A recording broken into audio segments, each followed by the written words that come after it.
Hi friends, good afternoon. তোমরা সবাই কেমন আছো? আশা করি তোমরা সবাই ভালো আছো।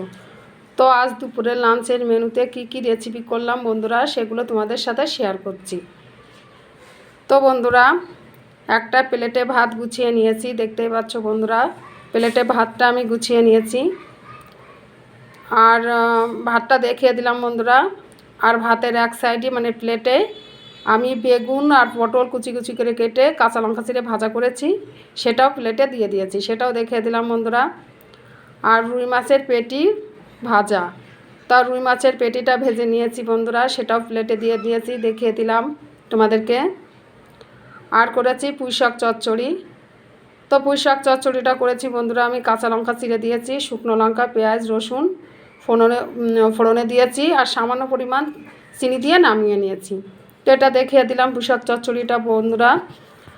আর করেছি রুই মাছ দিয়ে আলু দিয়ে ঝোল। তা আলুটা আমি লম্বা লম্বা করে কেটে নিয়েছি, আর আদা জিরে শুকনো লঙ্কা বেটে আর কি মশলা দিয়ে কষিয়ে নিয়ে, আলুটা কষিয়ে নিয়ে আর জিরে ফোড়নে দিয়েছি, দিয়ে আর কি রান্না করেছি। রুই মাছ দিয়ে আলু দিয়ে ঝোল করেছি, পাতলা পাতলা করেই করেছি, আর নামানোর সময় গরম মশলা দিয়ে নামিয়ে নিয়েছি।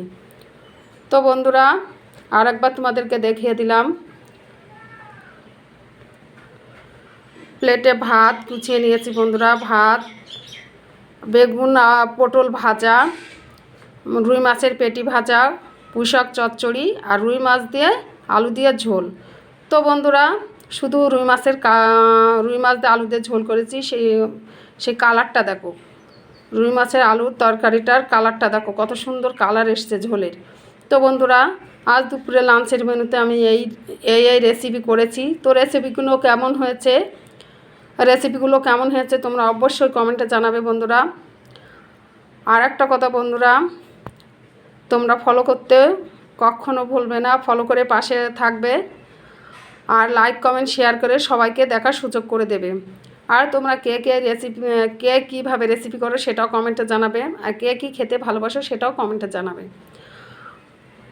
এখনকার মতন ভিডিওটা এখানে রেখে দিচ্ছি, আবার পরবর্তী কোনো রেসিপি নিয়ে তোমাদের সাথে শেয়ার করব। তোমরা ভালো থেকো, সুস্থ থেকো, টাটা।